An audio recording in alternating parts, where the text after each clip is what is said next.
music had barely started when Vivian Ashford Lane leaned toward her friends and said the words that would change everything. "Find someone poor," she whispered, "someone who has nothing, and bring them here to my birthday ball. Let us watch them squirm." The three women around her laughed into their champagne glasses, thinking it was just another one of Vivian's games. They did not know how far she would take it. They did not know that somewhere across the city, a young woman named Della Marsh was folding the only 2 shirts she owned into a small bag, getting ready for another night at a shelter with thin walls and colder floors. Vivian's mansion sat on a hill outside the city, surrounded by iron gates and manicured hedges shaped like swans. Her 25th birthday was 2 weeks away, and she had already spent more money on flowers alone than most people saw in a year. She was beautiful in the practiced way that money buys, with hair that never seemed to move and a smile she used like a weapon. She was used to getting exactly what she wanted, and what she wanted now was entertainment. Real entertainment, not another string quartet or another ice sculpture. She wanted a story people would talk about for months. Her assistant, a quiet young man named Oliver Finch, was tasked with finding the perfect target. He drove through the poorer parts of the city that same afternoon, notepad in hand, looking for someone who fit what Vivian had described. He visited 2 shelters before he found what he was looking for.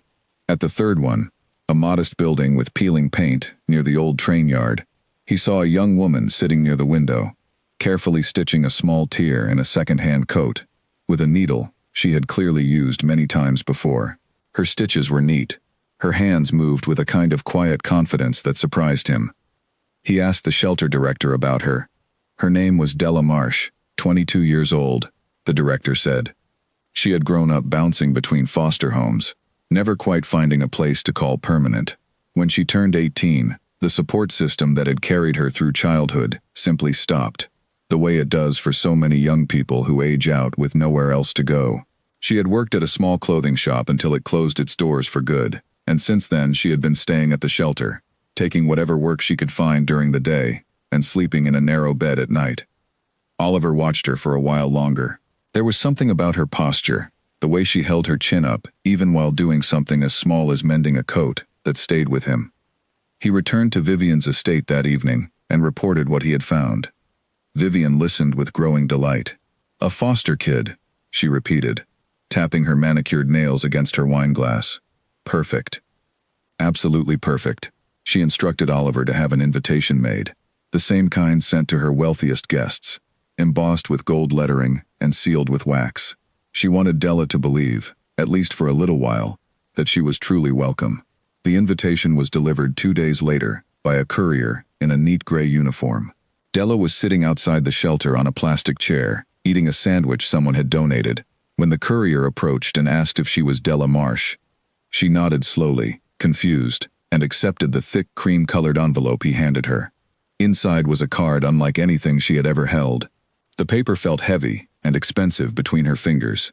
It read that she was cordially invited, as a guest of honor, to the 25th birthday celebration of Miss Vivian Ashford Lane, to be held at her private estate in 2 weeks. At first, Della thought it was a mistake. She turned the card over, looking for another name, some sign that it belonged to someone else. But her name was printed clearly across the top in elegant script. She showed it to the shelter director, a kind older woman named Margaret Doyle, who read it twice before shaking her head in disbelief. "Well," she said finally, "someone out there must have heard about you. Maybe they want to help. Maybe this is your chance." Della did not know what to think. She had heard of Vivian Ashford Lane before, the way most people in the city had, through gossip pages and photographs of extravagant parties. She had never imagined her name would ever cross paths with someone like that. Something about the whole thing felt strange to her, too sudden, too perfect. But she also felt a small flicker of hope she had not allowed herself to feel in a long time. Maybe, she thought, someone finally noticed her. That night she lay awake on her narrow bed, staring at the ceiling, turning the invitation over in her hands again and again. She thought about her mother, who she barely remembered, and about the string of families she had lived with growing up, none of whom had ever truly felt like home. She thought about the shop where she used to work, folding sweaters and pinning hems, imagining someday designing clothes of her own, instead of just repairing them. She had always loved fabric, the way it moved, the way a single stitch could change how a person felt about themselves. It was the one thing in her life that had never let her down. She decided she would go to the ball, not because she believed some rich stranger genuinely wanted to celebrate with her, but because she was curious, and because a small, stubborn part of her wanted to see what a world like that even looked like from the inside. She had nothing to lose. She had already lost almost everything a person could lose. What was one strange night among strangers compared to that? Meanwhile, across the city, Vivian was already planning every detail of what she called, privately among her closest friends, the show. She sat with 3 of them in her private sitting room, sketching out how the evening would unfold. They discussed where Della should be seated, close enough to the main tables that everyone would notice her, but at a spot slightly apart so she would look isolated among the well-dressed guests. They discussed which servers should be instructed to watch her closely and report back anything amusing she said or did. One friend, a sharp-tongued woman named Isabel Grant, suggested they secretly record her reactions to post later among their private circle. Vivian loved the idea. They talked about the girl as though she were a character in a play they were writing, not a real person with a real life. None of them stopped to consider what it might mean to her, to receive an invitation like that after years of being overlooked and forgotten. To them, it was simply a clever prank, a way to make an otherwise predictable birthday feel unforgettable. Vivian imagined the girl arriving in something worn and out of place, standing awkwardly near the edge of the ballroom, unsure of which fork to use, unsure of how to speak to anyone. She imagined the whispers that would follow, the laughter behind polished glasses of champagne. She imagined herself at the center of it all, the generous hostess who had done something so wonderfully unexpected. What Vivian did not consider, what none of them considered, was that the girl they had chosen for their entertainment had spent years learning how to survive exactly this kind of moment.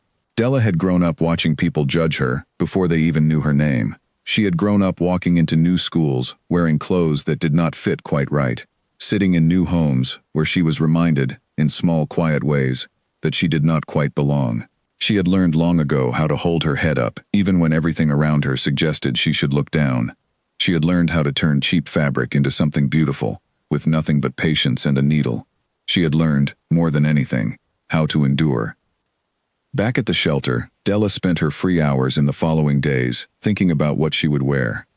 She owned exactly one dress that could pass for formal, a faded navy blue thing she had found in a donation bin 2 years earlier, but it was thin in places and had lost its shape long ago.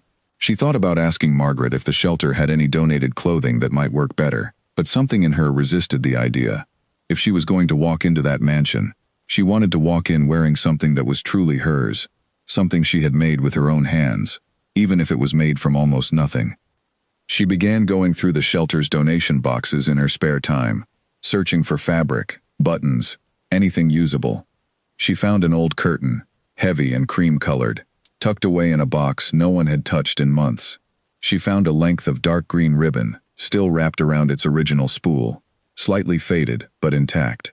She found a small tin of buttons, mismatched but interesting, collected from years of donated clothing that had been picked apart for parts.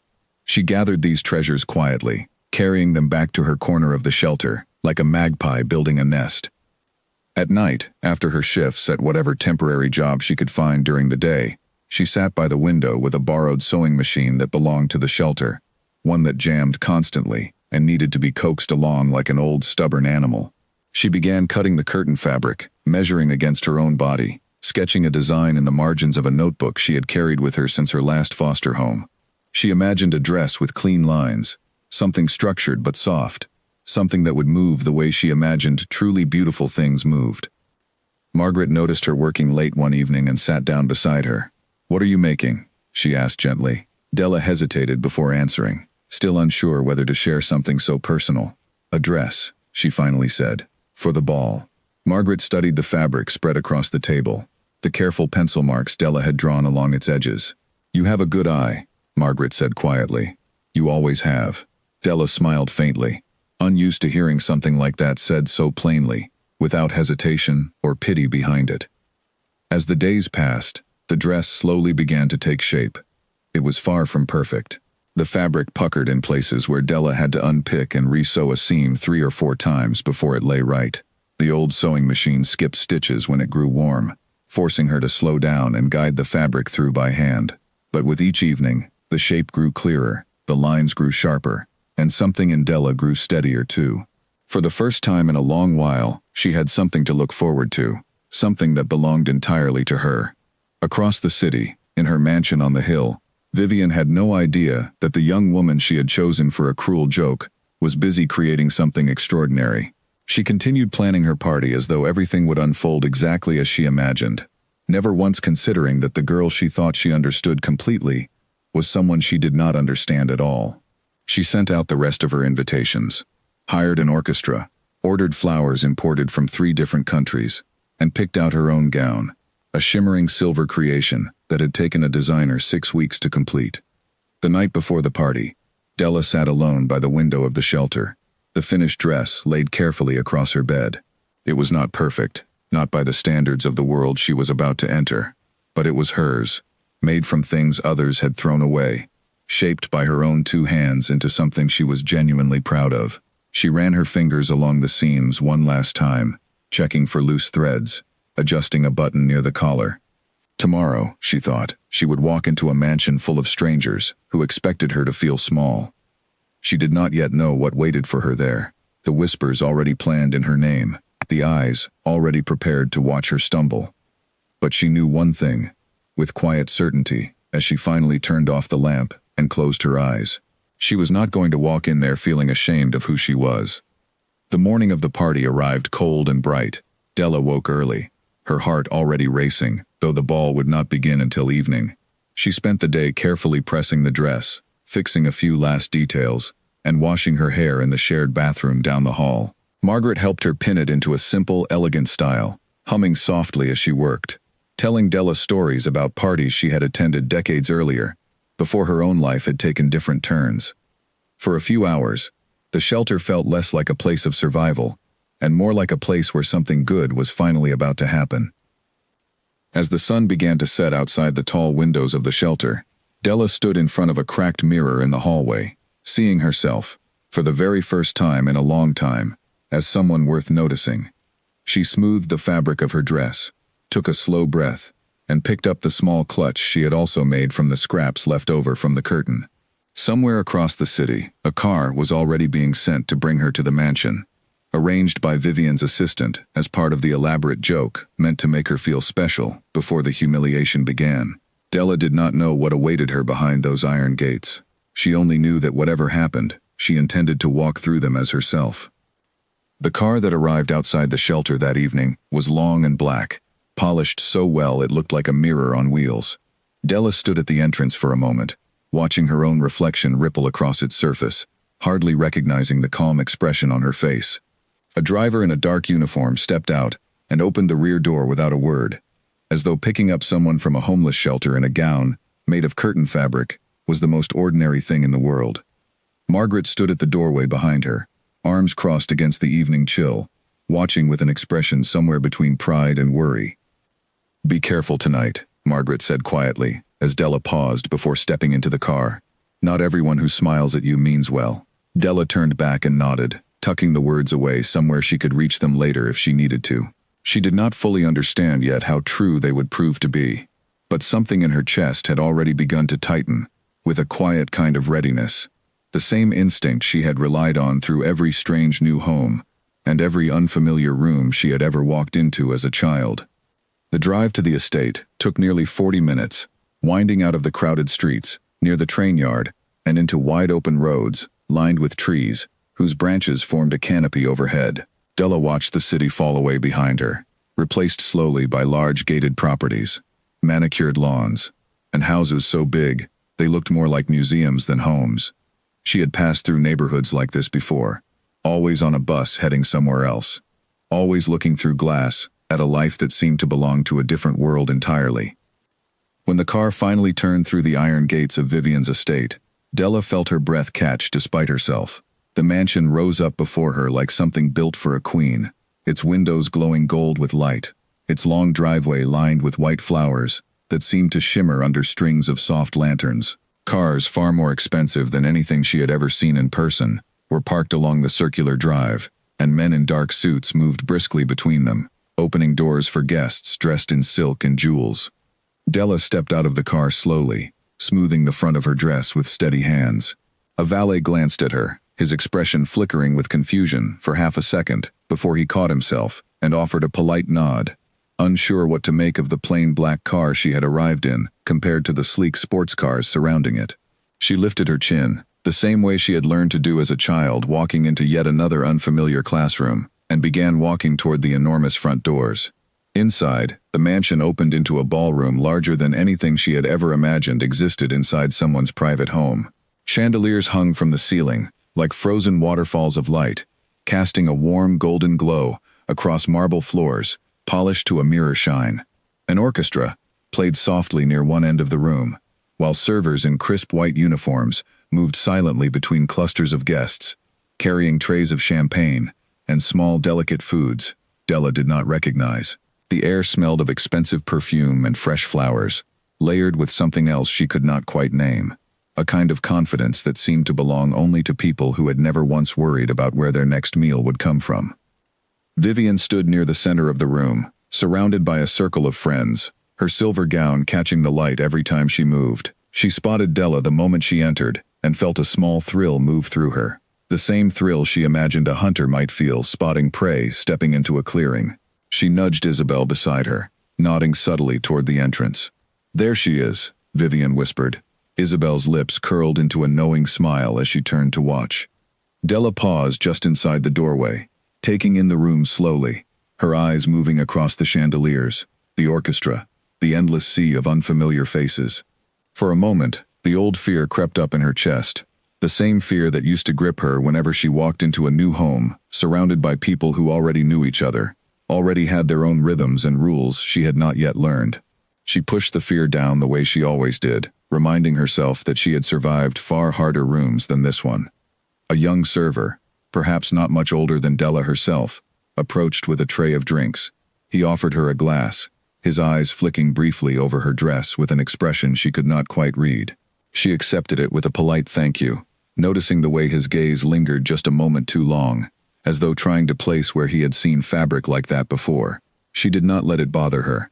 She had learned long ago that other people's stares said far more about them than they ever said about her. Vivian made her way across the room with practiced grace, her friends trailing close behind like a small procession. "Oh, you made it," she said sweetly, extending a hand toward Della as though greeting an old friend rather than a stranger she had chosen specifically to mock. "I am so glad." Della shook her hand politely, offering a small smile that gave nothing away. "Thank you for the invitation," she said simply. "It was very kind of you." Vivian's eyes swept quickly over the dress, searching for the cheap fabric and clumsy stitching she had expected to see. Instead, she found herself momentarily confused by the clean lines and unusual texture of the gown, unable to place where it might have come from. She recovered quickly, masking her surprise with a bright smile. "What a unique dress," she said, her tone carrying just enough edge to suggest the compliment was not entirely sincere. "Wherever did you find it?" "I made it myself," Della answered simply, without embarrassment or hesitation. Vivian blinked, caught off guard by the directness of the answer. "Made it," she repeated, glancing at Isabel as though sharing a private joke. "How resourceful." Della merely nodded, refusing to let the comment land the way it was clearly intended to. She had spent her whole life being underestimated by people who assumed poverty meant a lack of skill, and she was not about to let a stranger's condescension take that moment away from her. Vivian guided Della toward a table near the edge of the room, close enough to the main gathering that everyone could see her, but positioned in a way that would make her look separate from the important guests seated closer to the center. She introduced Della to a few nearby guests with exaggerated warmth, watching closely to see how they would react to someone so clearly different from themselves. Most offered polite but distant smiles, the kind reserved for people they did not expect to speak with again after the night ended. Della took her seat quietly, folding her hands in her lap, watching the room unfold around her with careful attention. She noticed things others might have missed, the particular way certain guests held their utensils, the practiced rhythm of conversation that flowed easily between people who had known each other their whole lives. She observed, rather than participated at first, gathering her bearings the way she always did in unfamiliar spaces, waiting to understand the room before deciding how to move through it. Across the table, a woman in her 40s named Charlotte Bell studied Della with open curiosity, rather than judgment. Charlotte was one of the few guests that evening who worked rather than simply inherited her place in society, having built a modest fashion boutique from nothing over the course of 15 years. She noticed the dress before she noticed anything else, her trained eye catching the unusual seam work along the bodice, work that did not match any designer she recognized. "That is a beautiful dress," Charlotte said, leaning slightly across the table. "Where did you have it made?" Della met her eyes, sensing something different in this question, compared to Vivian's earlier comment, something genuinely curious, rather than mocking. "I made it myself," she said again, this time watching closely for the reaction that followed. Charlotte's eyebrows lifted with real interest, rather than surprise dressed as mockery. "You made this," she repeated slowly, leaning even closer to examine the fabric. "From what?" "An old curtain," Della admitted. "Some ribbon, buttons from a donation box." Charlotte sat back slightly, studying the dress with new appreciation, understanding immediately the skill required to shape something so refined, from materials most people would have thrown away without a second thought. "That is remarkable," she said quietly. "Truly remarkable." Della felt a small warmth spread through her chest at the words, the first genuine compliment she had received all evening, and one that mattered far more than she expected it to. Nearby, Vivian watched this exchange with growing unease, though she could not yet name why it bothered her. She had expected the evening to unfold exactly as planned, with Della fading quietly into the background, overwhelmed and out of place among people so far removed from her own life. Instead, something unexpected was beginning to stir, small ripples of curiosity spreading outward from the table where Della sat, calm and composed, discussing fabric and design with one of the most respected women in the room. Isabel leaned toward Vivian, whispering behind her glass, "She is handling this far better than we expected." Vivian forced a light laugh, waving the comment away, as though it meant nothing. "Give it time," she murmured back, though a small flicker of doubt had already begun to take root beneath her confident expression. The night was young, and there were still many hours left for her plan to unfold exactly as she had imagined. As dinner began, servers moved gracefully between tables, presenting course after course of food Della had never tasted before, dishes with names she did not recognize, presented with an artistry that seemed almost too beautiful to eat. She watched others carefully before lifting each utensil, learning quickly, adapting the way she always had, treating the unfamiliar rules of this world the same way she treated an unfamiliar sewing pattern, studying it closely until she understood how the pieces fit together. Conversation around the table gradually shifted toward her, guests growing curious despite themselves about the quiet young woman who had arrived in a dress unlike anything else in the room. Questions came slowly at first, careful and testing, before growing warmer as Della answered each one with quiet honesty rather than shame. She spoke plainly about her time in foster care, about the shelter where she now lived, about the years she had spent learning to sew, simply because it was the one thing in her life that had always remained steady and hers alone. Rather than the pity or discomfort Vivian had hoped to provoke, something else began to spread through the table instead, a growing sense of respect that Vivian had never anticipated.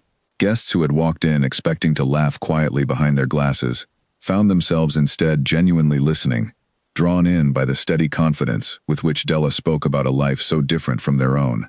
Vivian sat several tables away, watching this shift unfold, with a tightening feeling in her chest, sensing for the first time that the evening might not go exactly as she had planned it.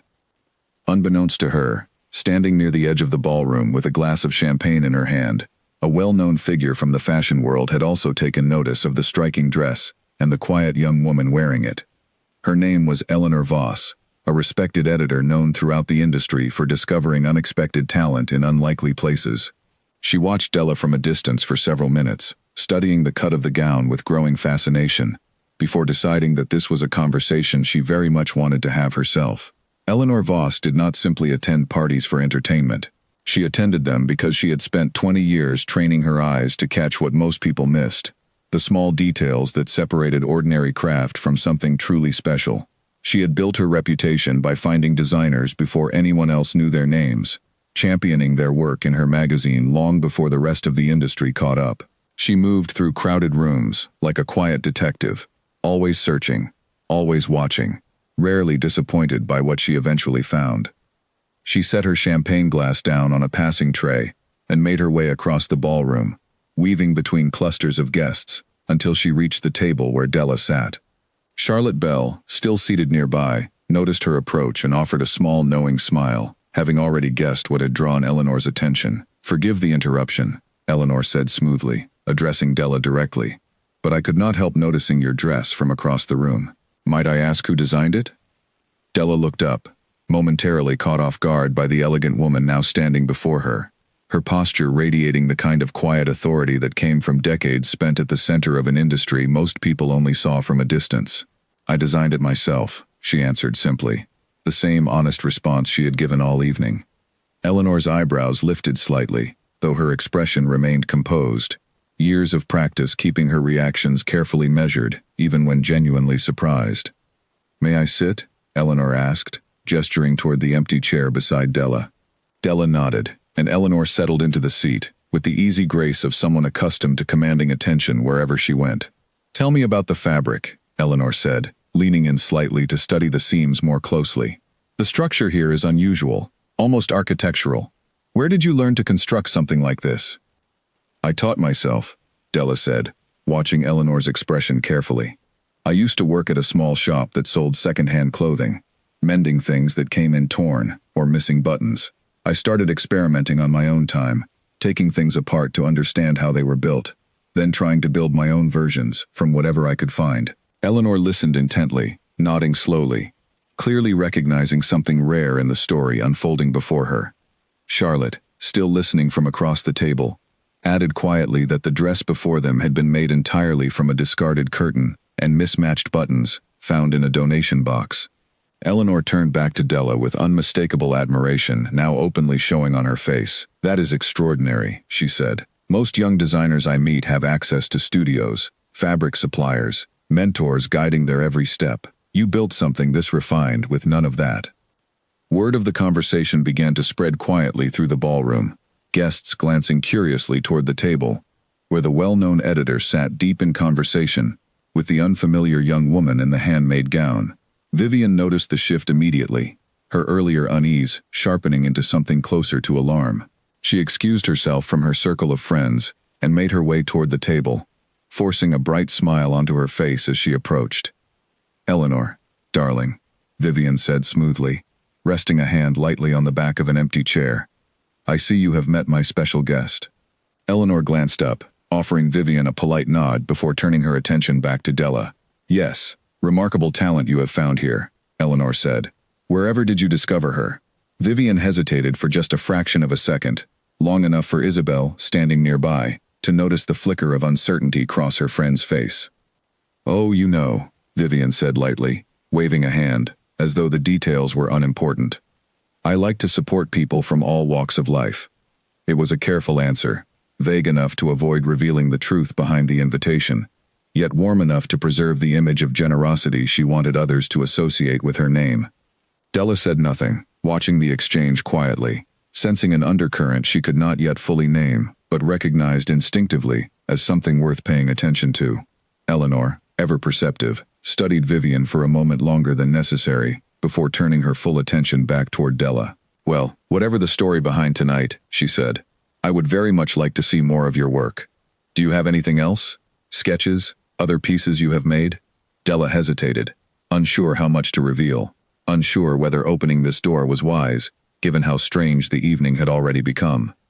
"I have sketches," she admitted finally. "Nothing finished beyond this dress, but ideas I have been developing for a while now." Eleanor reached into a small clutch and produced a business card, sliding it across the table with practiced ease. "I would like to see them," she said simply. "Please, reach out to my office next week. This is not a courtesy invitation. I mean this sincerely." Della accepted the card carefully, turning it over in her fingers, still hardly able to believe the direction the evening had taken. Just hours earlier she had climbed into a stranger's car, uncertain of what waited for her at the end of the drive, and now one of the most respected names in fashion sat beside her, offering a door into a world she had only ever imagined from a distance. She tucked the card into the small clutch she had made from leftover fabric, holding it as carefully as if it were made of glass. Vivian watched this exchange with a growing sense that her carefully constructed evening was slipping out of her hands. She had wanted a story that would circulate quietly among her friends, a joke shared behind closed doors about the poor girl who had wandered awkwardly through her ballroom. Instead, a story was forming that had nothing to do with her plan at all, one where she was no longer the center of attention, no longer the clever architect of the evening's entertainment. She turned to Isabel, pulling her aside near the edge of the dance floor. "This is not going the way we planned," Vivian muttered under her breath, glancing back toward the table where Eleanor and Della remained deep in conversation. Isabel shrugged, though a flicker of amusement crossed her face, despite the tension in Vivian's voice. "Maybe she really is talented," Isabel said. Vivian shot her a sharp look, unwilling to consider the possibility that the girl she had chosen purely as a punchline might genuinely deserve the attention she was receiving. Meanwhile, other guests had begun approaching the table as well, drawn by the same curiosity that had pulled Eleanor across the room earlier. A young couple asked Della where she had studied design, visibly surprised when she explained she had never attended any formal school, that everything she knew had come from careful observation and countless hours spent practicing on her own. An older gentleman complimented the unusual choice of fabric, admitting he had never seen anything quite like it at a gathering such as this. Through it all, Della remained steady, answering each question honestly, never exaggerating her story or hiding the difficult parts of her past. She spoke plainly about growing up without a permanent home, about the shelter where she currently lived, about the quiet determination that had kept her practicing her craft, even when she had almost nothing else to hold on to. Rather than diminishing her in the eyes of those listening, this honesty seemed only to deepen the respect gathering around her. Charlotte, still seated nearby, found herself thinking about her own boutique, wondering whether there might be room within it for someone with this kind of raw, undeveloped talent. She said nothing yet, preferring to watch a little longer before deciding whether to offer anything concrete. But the thought had already planted itself firmly in her mind, refusing to be easily dismissed.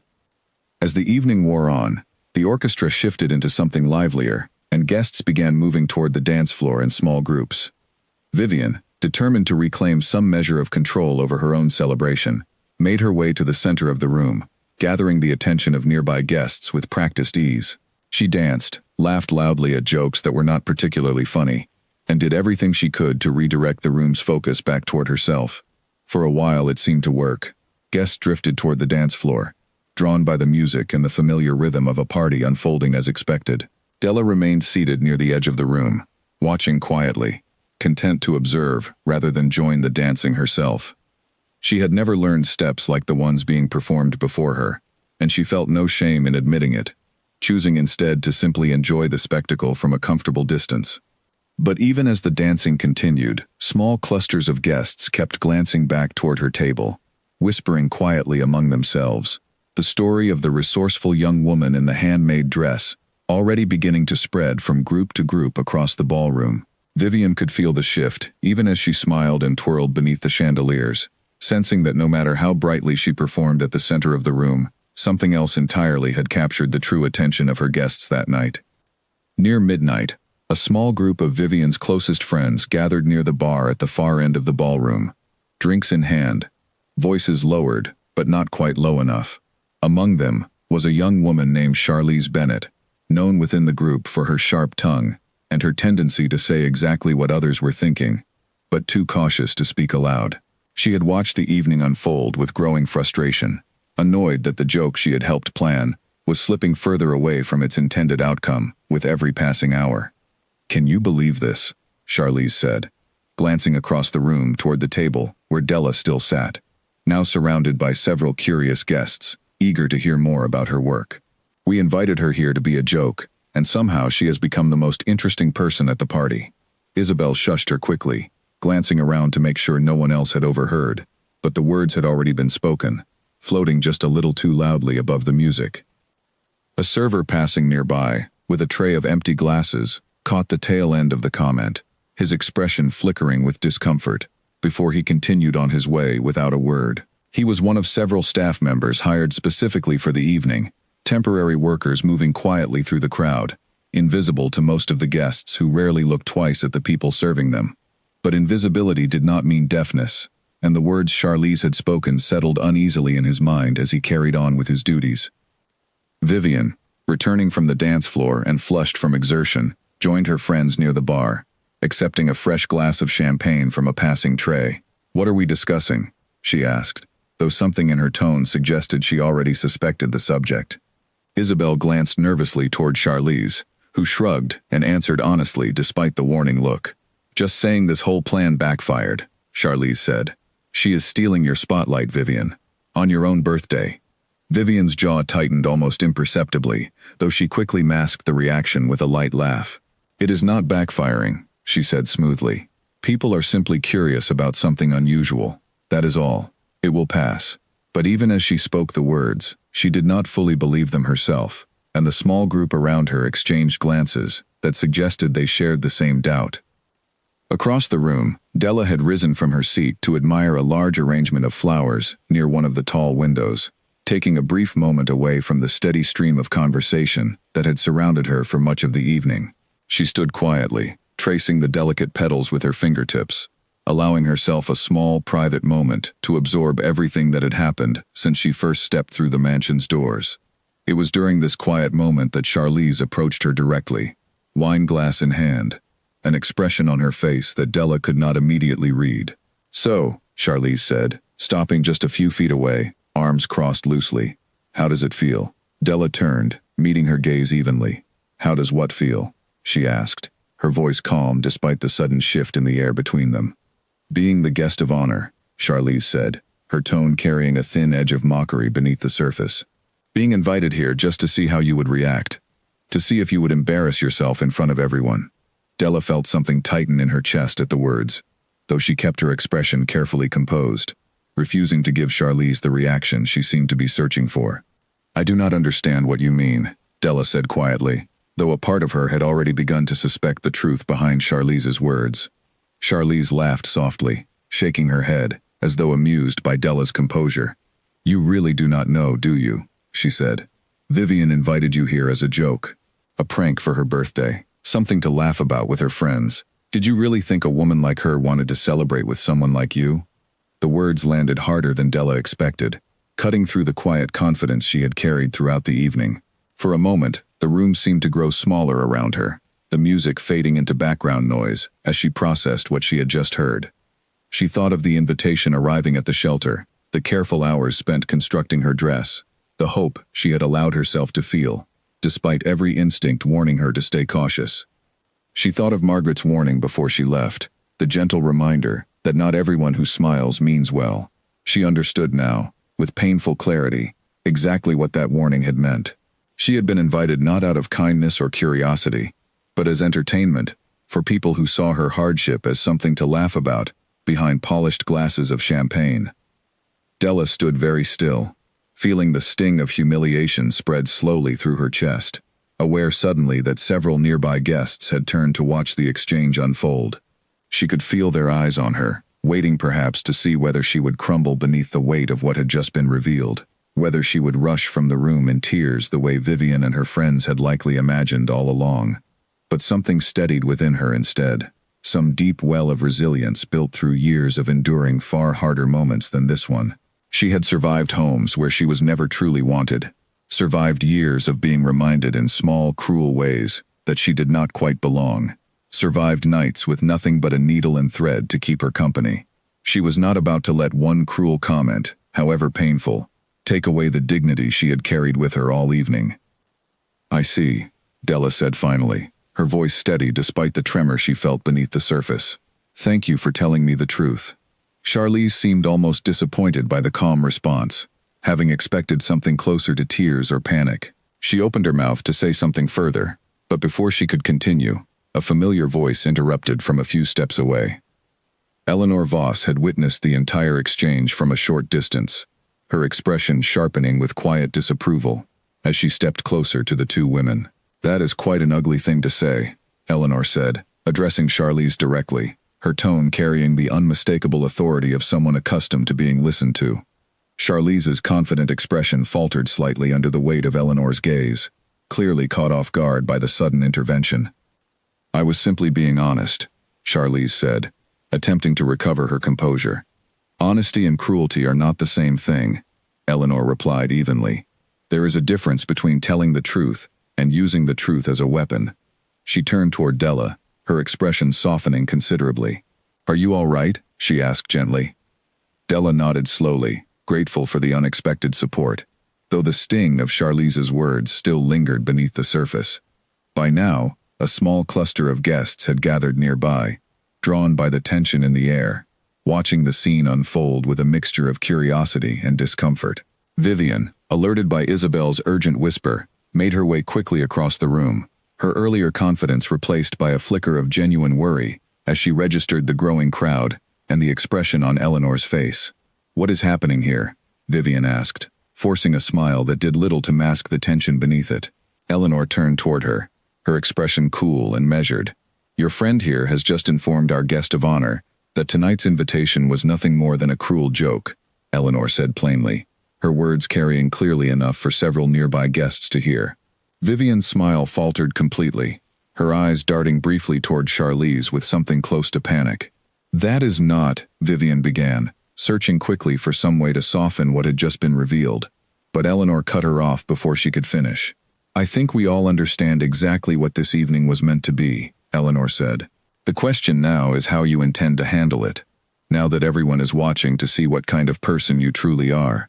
The music continued to play softly in the background, but the atmosphere around the small gathering had shifted entirely, tension crackling beneath the surface of polite smiles and curious glances.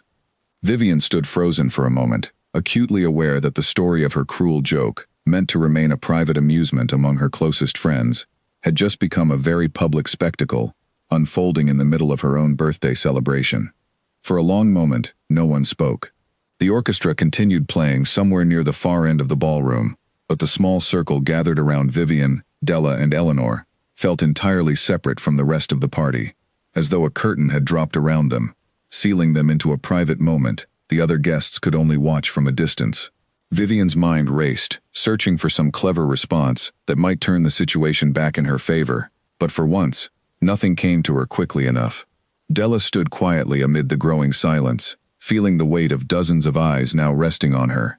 She thought briefly of walking away, of simply leaving the mansion and returning to the quiet safety of the shelter, where at least the cruelty she encountered was rarely disguised behind gold invitations and polished smiles. But something held her in place, a stubborn refusal to let this moment define how she remembered the evening, or how these people remembered her. "I think," Della said finally, her voice quiet but clear enough to carry through the hush surrounding her, "that I understand now why I was invited tonight." She paused, glancing briefly at Vivian before continuing, "And I think it says far more about the people who planned this than it ever could about me." A few nearby guests exchanged surprised glances, clearly not expecting such composure from someone who had just learned she had been the subject of a cruel joke in front of an entire ballroom. Vivian felt her face flush, torn between embarrassment and irritation at how thoroughly her plan had unraveled. She opened her mouth to respond, though no clear defense came to mind, only a jumbled instinct to protect her reputation somehow, to salvage whatever remained of the image she had spent years carefully constructing among people whose opinions mattered deeply to her. "It was meant to be lighthearted," Vivian said finally, her voice lacking its usual confident polish. "A bit of fun, nothing more. No one was truly trying to hurt anyone." Eleanor raised an eyebrow, clearly unconvinced by the weak explanation. "Lighthearted," she repeated slowly. "You invited a young woman experiencing genuine hardship into your home, under false pretenses, intending to mock her in front of your closest friends. I fail to see what part of that qualifies as lighthearted." Several guests nearby murmured quietly among themselves, some nodding in agreement with Eleanor's blunt assessment, others glancing awkwardly toward Vivian, clearly uncertain how to react to such an uncomfortable truth being spoken so plainly at what was supposed to be a celebration. Charlize, who had started the entire confrontation, shifted uncomfortably at the edge of the small crowd, suddenly aware that her earlier comment had exposed far more than she intended. Charlotte Bell, who had remained near the edge of the gathering throughout the exchange, stepped forward now, her expression thoughtful rather than accusatory. "Perhaps," she said gently, "this evening simply revealed something none of us expected to see." She turned toward Della with a warm smile. "Regardless of the reasons behind the invitation, what matters now is what happens next." And what I have seen tonight is remarkable talent and remarkable grace under difficult circumstances. Della offered a small, grateful nod toward Charlotte, feeling a measure of steadiness return to her chest, despite the humiliation still lingering from Charlize's earlier words. She had spent years learning that other people's cruelty said nothing about her own worth, and though the lesson had never come easily, she found herself relying on it now more than ever, standing tall amid a room full of strangers who had just witnessed her most vulnerable moment of the evening. Vivian, sensing the tide of opinion shifting further away from her with every passing second, attempted once more to regain control of the narrative. "This is all a misunderstanding," she said, forcing brightness into her voice that did not match the tension visible in her posture. "I truly did invite Della because I admired her resilience. Perhaps the joke was simply meant to test how gracefully she would handle an unfamiliar situation, and clearly, she handled it beautifully. It was a clumsy attempt to rewrite the story in her favor, and judging by the skeptical expressions around her, few in the crowd believed it entirely. Still, a few guests seemed willing to accept the softened explanation, eager to return to the comfort of the party, rather than dwell further on the uncomfortable truth that had just been revealed. Vivian noticed this small opening and pressed forward quickly, determined to steer the evening back toward something resembling normalcy. "Let us not allow one misunderstanding to spoil such a lovely evening," Vivian said, raising her voice slightly to address the wider circle of guests who had gathered nearby. "Please, everyone, enjoy the party. The night is still young." She gestured toward the orchestra, signaling for the musicians to play something livelier, hoping the shift in mood might distract from the tension still hanging heavily in the air. Slowly, guests began drifting back toward the dance floor and the refreshment tables, though whispered conversations continued quietly beneath the returning music. The story of the evening's dramatic turn, already spreading from group to group across the mansion. Della remained near the window for a moment longer, gathering herself before deciding what to do next. Part of her wanted simply to leave, to call for the same car that had brought her here, and return to the familiar quiet of the shelter. But Eleanor, sensing her hesitation, stepped closer and spoke quietly, her tone far gentler now than it had been moments earlier while confronting Vivian. "Do not let this chase you away," Eleanor said. "Whatever their intentions were tonight, you have shown everyone in this room something far more valuable than they expected to see. Do not give them the satisfaction of watching you disappear because of their cruelty." Della considered the words carefully, weighing them against the instinct to protect herself by retreating from a situation that had already caused her enough pain for one evening. But something in Eleanor's steady confidence reminded her of Margaret's quiet encouragement back at the shelter. The same gentle insistence that she deserved to take up space in the world, rather than shrink away from it whenever things grew difficult. "I think," Della said slowly, "that I would like to stay a little longer." Eleanor smiled, genuine warmth replacing the sharpness she had shown moments earlier while defending her. "Good," she said. "Then let us find somewhere quieter to talk further about your designs. I meant what I said earlier. I want to see more of your work, regardless of how tonight began." The two women moved away from the window toward a quieter corner of the ballroom, leaving behind the lingering tension of the earlier confrontation. Charlotte, watching them go, turned toward one of her own colleagues standing nearby, and murmured quietly that she intended to follow up with Della herself before the week's end, sensing an opportunity she did not want to let slip away, simply because the circumstances surrounding it had been so unusual.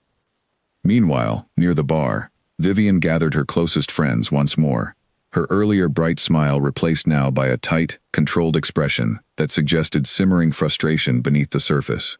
"This was supposed to be my night," she muttered, glancing across the room toward the corner where Della now sat deep in conversation with two of the most respected women in attendance. Instead, everyone is talking about her. Isabel, sensing her friend's mounting distress, offered a few words of comfort, though even she seemed uncertain how to salvage the situation at this point. "Perhaps," she suggested carefully, "it might be wise to distance yourself from what happened tonight, rather than trying to control it further."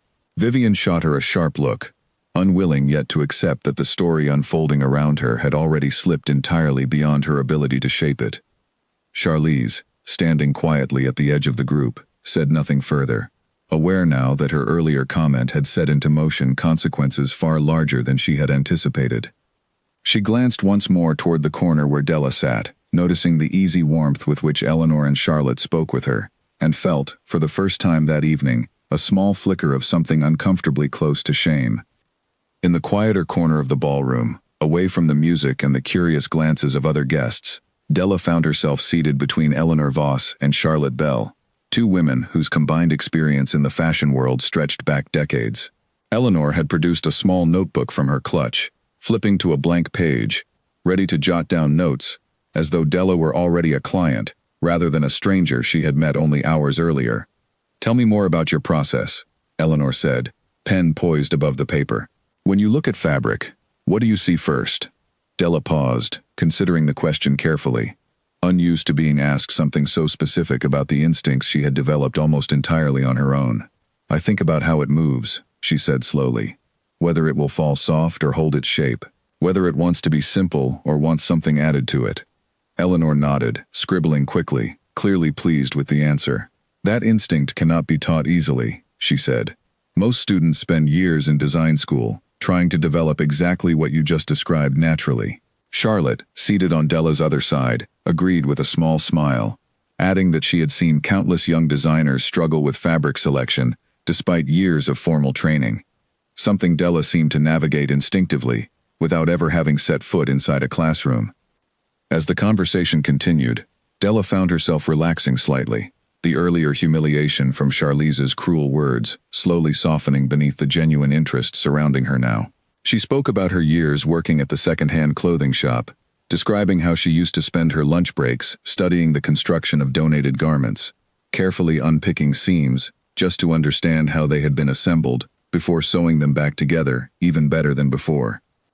Charlotte listened closely, an idea beginning to take shape in her mind that she had been considering since she first noticed the unusual stitching along Della's dress earlier that evening. "I run a small boutique downtown," Charlotte said eventually. "Nothing as grand as the runways Eleanor writes about, but a respected shop nonetheless. I have been searching for an apprentice for months now, someone with genuine instinct rather than simply polished credentials. Would you be interested in something like that?" Della's breath caught slightly at the question, hardly daring to believe what she was hearing. "An apprenticeship," she repeated quietly, as though testing the word to see if it might disappear the moment she spoke it aloud. Charlotte nodded warmly. "Paid, of course," she added, "and with the opportunity to grow into something larger if your talent continues to develop the way I believe it will." For a moment, Della could not find the words to respond, overwhelmed by the sudden shift from a life defined by uncertainty and scarcity towards something that finally resembled genuine opportunity. She thought of the countless nights spent hunched over a borrowed sewing machine, the years of teaching herself through trial and quiet persistence, never once imagining that any of it might lead to a moment exactly like this one. "I would be honored," Della finally said, her voice thick with emotion she struggled to keep steady. "Truly honored." Charlotte smiled, reaching into her own small bag to retrieve a business card similar to the one Eleanor had given earlier that evening. "Come by the shop this week," she said. "We can discuss the details properly, away from all of this." She gestured vaguely toward the rest of the ballroom, still buzzing faintly with the aftermath of the evening's earlier drama. Eleanor, watching the exchange with evident satisfaction, added her own thoughts as well. "I would also like to feature your story in an upcoming piece I am writing," she said. "Not simply as a curiosity, but as a genuine spotlight on undiscovered talent. Readers deserve to know there are remarkable designers working with nothing but persistence and a needle, long before anyone in this industry ever notices them." Della nodded slowly, still trying to process the sudden turn her evening had taken, from humiliation at the hands of Charlize's cruel words, to genuine opportunity offered by two women, whose respect within the industry was undeniable. She thought briefly of Margaret back at the shelter, imagining how she might react upon hearing what had unfolded since Della left earlier that evening, dressed in a gown made from curtain fabric and quiet determination. Meanwhile, word of Charlotte's offer and Eleanor's interest had begun circulating quietly among other guests as well, carried along by the same whispers that had spread news of Vivian's cruel prank only a short while earlier. Several other attendees, sensing an opportunity to align themselves with whatever story was emerging from the evening, began making their own way toward the corner where Della sat, eager to introduce themselves and offer compliments on her remarkable dress. Among them was a young photographer named Nathaniel Cross, hired for the evening to capture images of Vivian's celebration for a local society publication. He had noticed the unusual dress earlier in the night, but had hesitated to approach, uncertain whether photographing an uninvited guest, as he had assumed Della to be, would be appropriate given his assignment. Now, seeing the attention gathering around her, he decided the moment was worth capturing regardless. "Would you mind if I took a few photographs?" Nathaniel asked politely, gesturing toward his camera. "This dress deserves to be seen properly." Della glanced toward Eleanor, who nodded encouragingly, and agreed with a small, still slightly disbelieving smile. Nathaniel guided her gently toward better lighting near one of the tall windows, adjusting his camera settings quickly, clearly excited by the unexpected opportunity that had fallen into his evening's assignment. As he captured image after image, other guests paused to watch, murmuring appreciatively about the dress's unusual construction, the confident way Della carried herself despite everything that had unfolded earlier. Somewhere near the bar, Vivian watched this unfolding spectacle with growing dismay, realizing that even the photographer hired for her own birthday celebration had shifted his attention entirely toward the young woman she had once intended purely as entertainment. "This cannot be happening," Vivian muttered under her breath, watching Nathaniel adjust his camera angle once more to better capture the flowing lines of Della's handmade gown. Isabel, standing beside her, offered no comforting response this time, seemingly resigned to the fact that whatever narrative Vivian had hoped to control that evening had long since slipped entirely beyond her reach. As the night wore on, more guests approached Della with genuine curiosity, rather than the polite distance she had encountered earlier in the evening. Some asked about her plans for the future.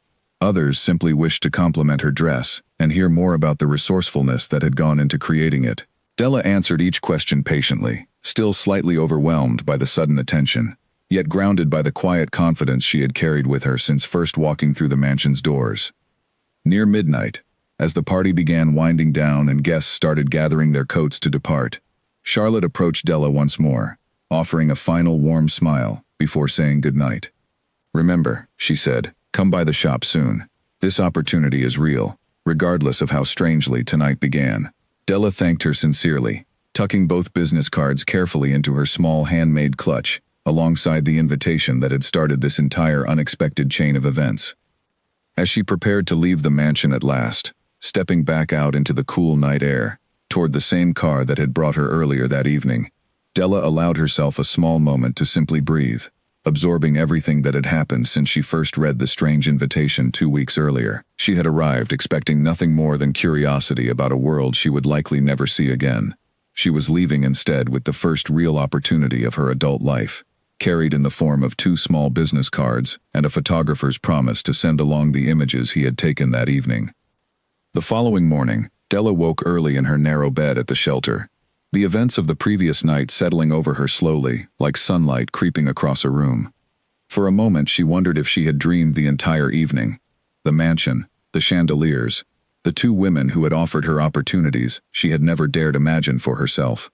But when she reached toward the small table beside her bed, her fingers found the 2 business cards resting exactly where she had placed them the night before, proof that everything had truly happened. Margaret found her sitting quietly at the kitchen table a short while later, still wearing the same thoughtful expression she had carried since waking. "Well," Margaret said, settling into the chair across from her with a steaming cup of tea. "How did it go?" Della hesitated, unsure where to begin given everything that had unfolded, then slowly recounted the evening from start to finish. The humiliation of Charlize's cruel words, the unexpected kindness of Eleanor and Charlotte, the strange whirlwind of attention that had followed. Margaret listened without interrupting, her expression shifting through concern, anger, and eventually quiet pride as the story unfolded. When Della finished, sliding the 2 business cards across the table for Margaret to see, the older woman studied them carefully before looking back up with tears gathering unexpectedly in her eyes. "I always knew you had something special in you," Margaret said softly. "I am only glad the right people finally saw it too." Later that same day, across the city, Vivian sat alone in her private study, scrolling through her phone with growing frustration. Several guests from the previous evening had already begun posting about the party on their own social accounts, and while most posts focused on the decorations and the impressive orchestra, a handful mentioned, in careful but unmistakable terms, the unusual drama that had unfolded regarding an unexpected guest and her remarkable homemade gown. One post in particular caught her attention immediately, shared by a guest she barely recognized, describing the evening as one where a wealthy hostess had attempted to embarrass a young woman from a difficult background, only to watch her quiet dignity and genuine talent completely overshadow the intended humiliation. The post had already gathered a concerning number of comments, several expressing outrage at the cruelty described, others simply curious to learn more about the young designer at the center of the story. Vivian set her phone down harshly against the desk, feeling her carefully maintained composure finally beginning to crack under the pressure of watching her reputation shift so dramatically overnight. She had spent years building an image of effortless generosity and charm, and now, within the span of a single evening, that image was being quietly dismantled by strangers discussing an event she had never intended to become public knowledge beyond her own private circle. She called Isabel immediately, her voice tight with barely controlled panic. "Have you seen what people are saying online?" Vivian demanded the moment the call connected. Isabel admitted she had, her tone considerably more subdued than it had been the previous evening. "This is getting out of hand," Isabel said carefully. "Perhaps it might be wise to address it directly, rather than letting the story continue spreading, without your side represented at all." Vivian resisted the suggestion initially, clinging to the hope that the attention would fade naturally within a few days, as newer, more interesting gossip inevitably emerged to distract the public's short attention span. But over the following days, the story only continued to grow, aided considerably by Nathaniel's photographs, which he had shared with the local publication that hired him, framing Della's remarkable dress and quiet composure as the true highlight of an otherwise unremarkable society gathering. The images spread further than either Nathaniel or the publication had anticipated, picked up eventually by a larger fashion outlet interested in the unusual story behind the gown's construction. Within a week, Della's name had begun circulating far beyond the small circle of guests who had attended Vivian's birthday celebration, reaching people across the city and beyond who found themselves captivated by the story of a young woman who had turned a cruel joke into an unexpected triumph. Meanwhile, Della herself remained largely unaware of just how far her story had traveled, occupied instead with preparing for her first meeting at Charlotte's boutique, scheduled for later that same week. She spent the days leading up to the appointment, carefully organizing the sketches she had accumulated over the years, drawings kept in worn notebooks, capturing ideas she had never before believed she would have the opportunity to bring fully to life. When the day finally arrived, Della walked into Charlotte's boutique with a mixture of nervous excitement and quiet determination. The shop was smaller than the grand mansion she had visited the week before, but it carried its own kind of elegance, racks of carefully curated clothing, arranged with obvious attention to detail, natural light spilling gently through large front windows onto polished wooden floors. Charlotte greeted her warmly, guiding her toward a small back office where they spent the next several hours discussing the details of the apprenticeship, reviewing Della's sketches with genuine enthusiasm, and outlining a modest but steady schedule that would allow Della to both learn from Charlotte's experience and continue developing her own distinct style. For the first time in longer than she could remember, Della left a meeting feeling not just hopeful, but genuinely secure about what the coming months might hold. As she settled into her new role over the following weeks, splitting her time between learning the finer details of running a boutique and continuing to sketch designs of her own during quiet afternoons, word of her story continued spreading steadily through both fashion circles and casual conversation among people who had simply heard about the remarkable girl who turned humiliation into opportunity. Eleanor's promised article was published shortly after, detailing Della's journey with careful respect rather than sensationalism, focusing on her resilience and undeniable talent rather than dwelling excessively on the cruelty of the prank that had first brought her into the public eye. The article, once published, spread even further than the earlier social media posts, reaching readers who had never attended Vivian's party or heard any previous mention of the story at all.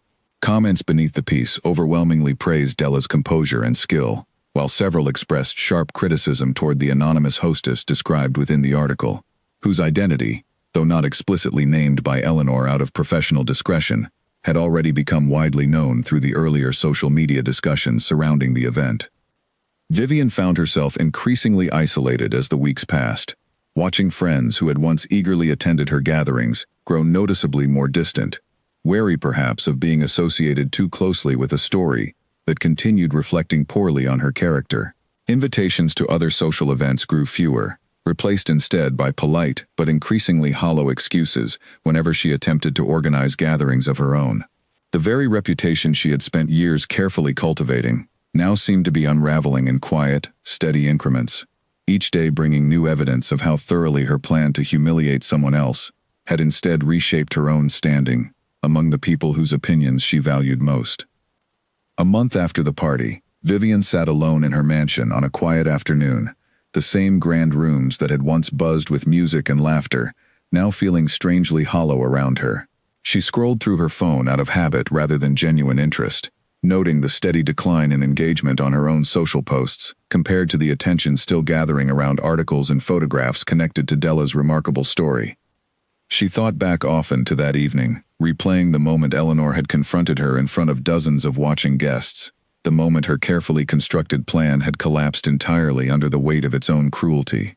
Part of her wanted desperately to blame Charlize for revealing the truth so carelessly, but another part of her, quieter and more honest, understood that the fault lay entirely in the plan itself, conceived without a single thought toward the real person it would affect.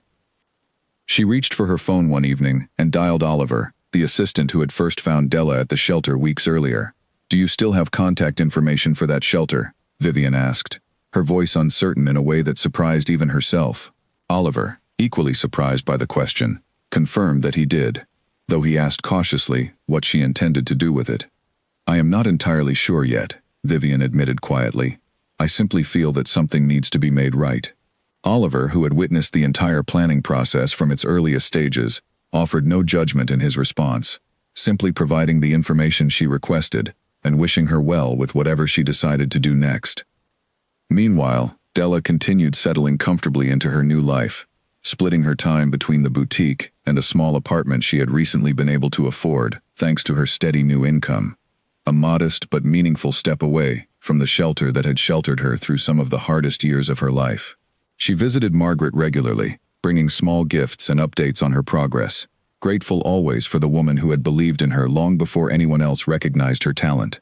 One afternoon, while organizing fabric samples in the back room of Charlotte's boutique, Della received an unexpected phone call from Margaret, her voice carrying a note of surprise. "Someone came by the shelter looking for you today," Margaret said. A young woman, rather nervous, said her name was Vivian. Della felt a small jolt of surprise at hearing the name again after weeks of distance from that particular chapter of her story. "She left something for you," Margaret continued. "A letter, and a rather generous donation to the shelter itself." Della sat quietly for a moment, uncertain how to feel about this unexpected gesture from the woman who had once orchestrated such a painful humiliation at her own birthday celebration. Curiosity eventually outweighed her hesitation, and she asked Margaret to keep the letter safe until she could visit later that week to read it herself. When Della finally arrived at the shelter a few days later, Margaret handed her a simple envelope, her handwriting clearly recognizable from the invitation Della had received weeks earlier, though the elegant gold lettering had been replaced this time by a plain, hesitant script that suggested considerably more vulnerability than the confident woman Della remembered from the party. Della opened the letter slowly, reading Vivian's careful words with quiet attention. The letter began with a genuine, if awkward, attempt at apology, acknowledging plainly that the invitation had indeed been conceived as a cruel joke, one that Vivian admitted she now recognized as deeply wrong.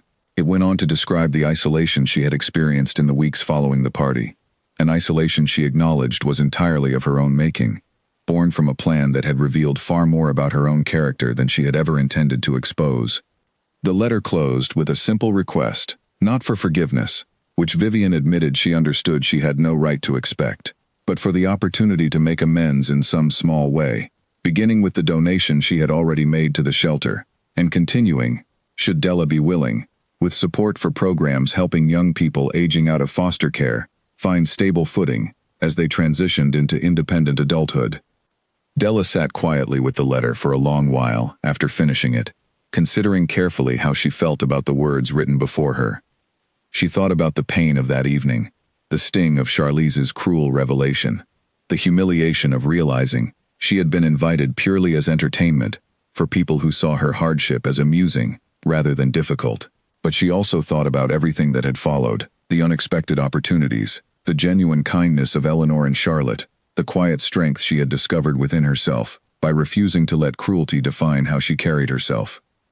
She decided, after much thought, to respond to the letter, not with easy forgiveness, which felt disingenuous given everything that had happened, but with a measured acknowledgement of Vivian's apparent effort to make things right. She suggested that rather than focusing simply on grand gestures or donations, Vivian might consider actually volunteering time at shelters, like the one that had once housed Della herself, learning directly from the young people there, rather than simply writing checks from a comfortable distance. To Della's genuine surprise, Vivian actually followed through on the suggestion, beginning modest volunteer work at a shelter across the city over the following months, an effort that started clumsily and uncertainly, but gradually grew into something more consistent, as she slowly began to understand the lives of the people she had once treated so carelessly as a source of entertainment for her own amusement. Word of this quiet transformation spread slowly among Vivian's old social circle as well, some dismissing it as a temporary attempt to repair her damaged reputation, others gradually acknowledging that her continued efforts seemed to reflect something more genuine than simple public relations. Regardless of how others interpreted her actions, Vivian herself began to notice subtle shifts within her own perspective, a growing discomfort with the careless cruelty that had once seemed so natural to her circle of friends. Meanwhile, Della's own life continued expanding steadily, in directions she could never have imagined during those difficult years at the shelter. Her apprenticeship under Charlotte flourished as she absorbed every lesson eagerly, gradually beginning to design small original pieces of her own that Charlotte proudly displayed within the boutique, alongside more established designers. Eleanor, true to her word, continued championing Della's work through her magazine, introducing her gradually to a wider audience within the fashion industry, who valued genuine talent regardless of its unconventional origins. Nearly a year after that fateful birthday celebration, Della stood backstage at a modest but respected fashion showcase, her heart pounding with a mixture of nervous excitement she had not felt since the night she first walked through Vivian's mansion gates. Charlotte had helped her secure a small segment within the larger event, an opportunity for Della to finally present a complete collection built entirely around her own original designs, developed steadily over the months since her apprenticeship first began. The collection told a story close to her own heart, drawing inspiration from the very materials that had shaped her earliest work, discarded fabrics transformed into something beautiful, through patience and careful attention. She had spent months sourcing donated textiles from shelters and secondhand shops across the city, working closely with the same kind of overlooked materials that had once formed her handmade gown, determined to show the world that beauty could emerge from anywhere, regardless of its humble origins. Eleanor sat in the audience that evening, notebook in hand as always, watching with quiet pride as each model walked the runway wearing pieces Della had designed and constructed with her own two hands. The collection received warm, genuine applause throughout, punctuated by murmurs of appreciation from industry professionals who recognized both the technical skill and the thoughtful storytelling woven carefully into each garment. Charlotte watched from the front row alongside Eleanor, her expression glowing with the particular pride of a mentor watching a student surpass even her own expectations. She thought back often to that strange evening at Vivian's mansion, the unusual dress that had first caught her attention, never imagining then just how far that initial spark of curiosity would eventually lead. After the showcase concluded, Della found herself surrounded by admirers, eager to discuss her work, congratulate her on the collection, and inquire about future opportunities to collaborate or showcase her designs further. Among the well-wishers, somewhat unexpectedly, stood Vivian, dressed far more modestly than she had appeared at her own birthday celebration a year earlier, her confident posture replaced by something quieter and more genuine. Della noticed her standing near the edge of the crowd, hesitant to approach directly, clearly uncertain of her welcome given everything that had unfolded between them over the preceding year.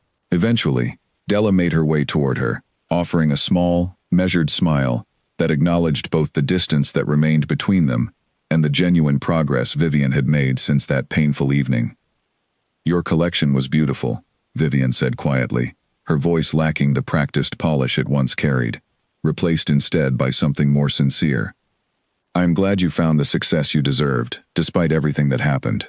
Della studied her for a moment, considering the changes she had heard about through their occasional correspondence over the past year, the steady volunteer work, the quiet efforts toward genuine change.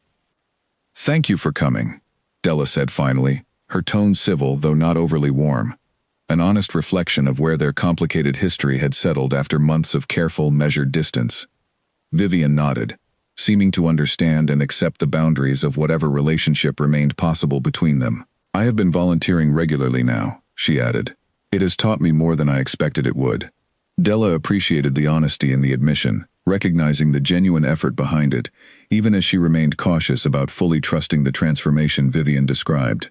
"Growth takes time," she said simply, neither offering false warmth nor dismissing the progress entirely. "I hope you continue finding it meaningful." Vivian nodded again, understanding the careful boundary being drawn, grateful nonetheless for even this measured acknowledgement after months of uncertain distance between them. As Vivian eventually excused herself, to allow other admirers their turn to congratulate Della, Margaret approached from the crowd, having attended the showcase specifically to witness the culmination of everything Della had worked toward since that difficult night when she first left the shelter dressed in a curtain-turned gown. Margaret embraced her tightly, tears gathering unmistakably in her eyes. "I am so proud of you," Margaret said, her voice thick with emotion. "Look how far you have come." Della returned the embrace warmly, grateful beyond words for the woman who had believed in her potential long before anyone else recognized it, who had offered quiet encouragement through some of the darkest years of her young life. Later that evening, after the crowds had gradually dispersed and the showcase venue grew quiet once more, Della sat with Eleanor and Charlotte over a simple dinner, reflecting on everything that had unfolded since that strange invitation first arrived at the shelter more than a year earlier. "It is remarkable," Eleanor observed thoughtfully, "how something conceived with such cruelty ultimately led to something so genuinely good." Della considered the observation carefully before responding. "I think," she said slowly, "that the cruelty never actually created anything good on its own. It simply could not stop what I had already built for myself, long before anyone else ever noticed." Charlotte nodded in quiet agreement, recognizing the important distinction Della had drawn between the humiliation intended for her and the resilience she had cultivated entirely through her own persistent effort. As the evening drew to a close, Della found herself thinking about the road that had brought her to this moment, from a childhood spent moving between unfamiliar homes, through years of quiet determination, spent teaching herself a craft that had ultimately become both her livelihood and her genuine passion, to this quiet dinner, surrounded by people who valued her, not for the spectacle of her difficult circumstances, but for the undeniable talent and character she had carried with her the entire time. She thought too of the countless other young people still living in shelters across the city, still aging out of foster care with uncertain futures ahead of them, many possessing talents and strengths of their own that circumstance alone had kept hidden from the world. She resolved quietly, sitting there among friends who had genuinely earned her trust, that whatever success continued to come her way, she would find ways to open doors for others facing similarly difficult beginnings, ensuring that talent, wherever it existed, might eventually find the recognition it deserved, regardless of the circumstances surrounding its discovery. The story that had begun as a cruel joke, conceived at a lavish birthday celebration, had transformed, through nothing more than quiet persistence and genuine character, into something far more meaningful than anyone involved could have predicted that evening. Della Marsh, once dismissed as nothing more than entertainment for people who saw her hardship as amusing, had instead become exactly what she always was, underneath the difficult circumstances of her early life. A genuinely talented young woman, whose resilience and grace ultimately outshone every attempt made to diminish her, proving unmistakably that true worth cannot be measured by wealth or circumstance, but only by the character carried quietly within.